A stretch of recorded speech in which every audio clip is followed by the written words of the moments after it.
My name is Kenya Robinson.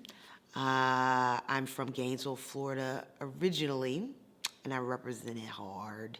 I call myself, which is essentially my practice, I'm an artist, philanthropist, socialite, and mischief maker. I am trying to find a way to bring all of my practices together in a visual form, because sometimes when people see my studio or even hear about my projects, they kind of consider it all over the place, but it's very centralized for me. You know, it comes from a core investigation of privilege, and that privilege isn't necessarily racialized or gendered, although in many manifestations in our contemporary life, it's very much attached to those things. I usually work on 3 to 4 projects at a time. That's just the way my mind and practice has worked.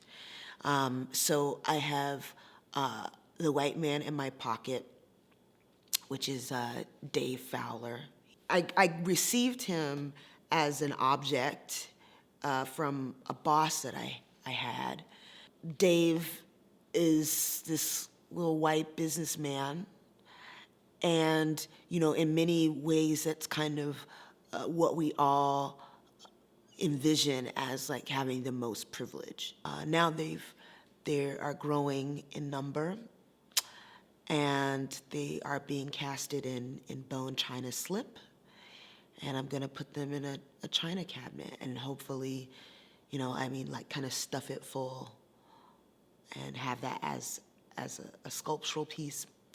The second project I'm working on is Cheeky Lachey, and Cheeky Lachey is Karaoke Universal, and it's this black female artistic model.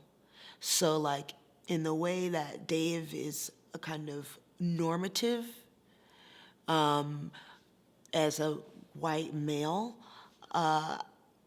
Cheeky Lachey is universal by virtue of its feminine and black qualities. The idea is that I wanted people to put on this costume. I kind of consider it a puppet of sorts, a monster even. You know, I use karaoke, you know, the equalizing nature of karaoke. Like, you don't necessarily have to be a good singer.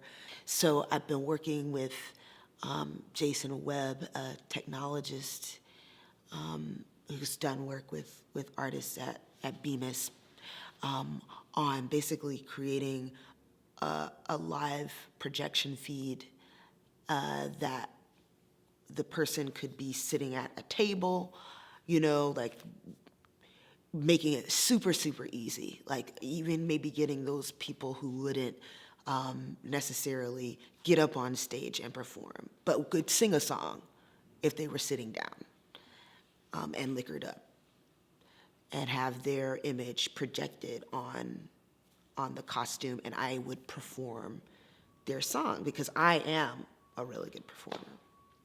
And the third project that I'm working on is, I call them hood tales or black trash, but they're under the umbrella of sacred melodramas. One of the ways that we express privilege is by creating histories, and we create histories by writing them down. I mean, that's how they become history. I make up everything. I designed the cover. I came up with a press called GD Press or Goddamn Press. And also Grand Duchess Publications. And so I've been able to like think about how I can maintain them as objects, as sculptural objects, but then also utilizing the technology of a book, which is old and, you know, really effective, to deepen the work. One of the things that I learned since I've been here is to just do what you can, like take it one step at a time. There's no need to rush. I mean, follow your interests and your instincts. A lot of people don't understand that you are going to do a lot of things and well.